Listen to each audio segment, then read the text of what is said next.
Do you ever feel lost, alone, troubled? Have you ever wanted somebody that you could just talk to?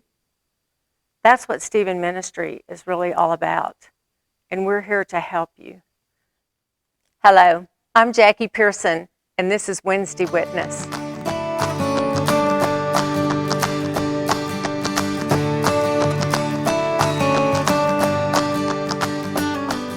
I've been a Stephen minister at First United Methodist Church since last November. Yesterday, one of my Stephen Ministry leaders, Beverly Analek, sent us a note with scriptures focusing especially on anxiety. One of my favorites is found in Romans chapter 8, verse 28. And we know that in all things God works for the good of those who love him and who have been called according to his purpose. I really need this scripture today. I'm quite sure that I don't have to tell you all the things that you've had to give up since Friday the 13th of March. You already know because you've missed them. I miss doing some things, but most of all, I miss people. Our daughters and their families, our relatives and friends, those that we worship with here in this sanctuary. I'm grateful that I'm not sheltering in all by myself, alone.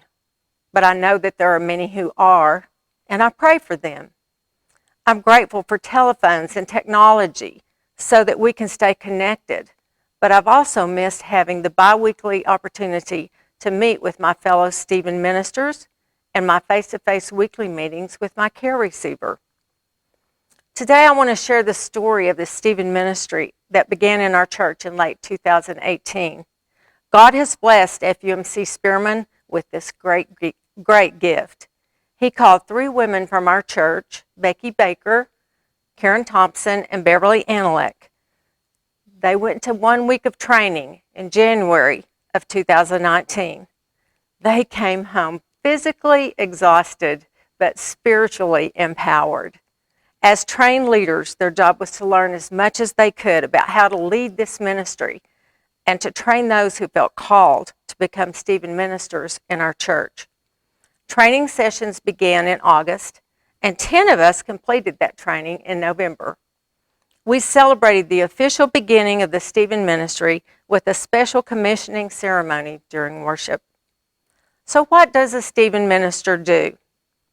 Many of you might not know, but they provide confidential, Christ-centered care by being available.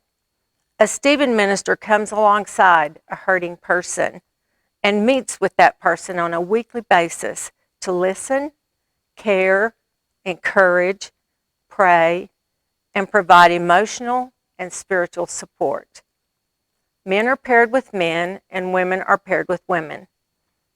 This relationship might be for just a few weeks, or it might last for a long time, whatever the situation requires.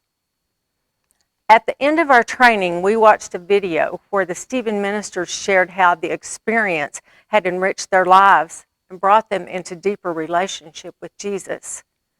We also saw care receivers, and that's what we call those who are actually being ministered to one-on-one by the Stephen minister. They shared how their relationship with the Stephen minister had changed them because they had someone to help them carry their load. And it often strengthened their walk with the Lord as well. We heard preachers tell how their churches had grown spiritually since they began the Stephen ministry. Everyone was praying for this ministry, even those who were not personally involved.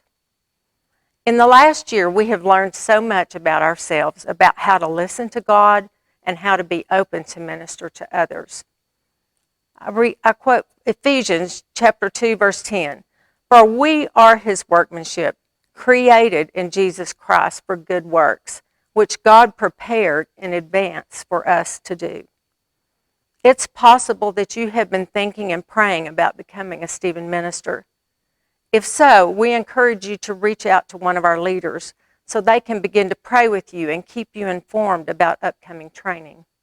Maybe you're feeling isolated, alone, troubled, or scared, and you would like to visit with someone about becoming a care receiver, even if it's for a short time. Remember that this is a confidential relationship. Only you, the ministry leaders, and your Stephen minister will know. You can reach Becky Baker at 806-330-0302. God is with us. We all know that. But lately, some days I've had to consciously make myself think about God and how good He has been. We have so many blessings in spite of the hardships we have been facing. Today, I want to thank God for being in our presence, walking with us through good times, and especially those that aren't so good. I'll close with Philippians 4:13. I can do all things through Christ who strengthens me. Blessings on all of you.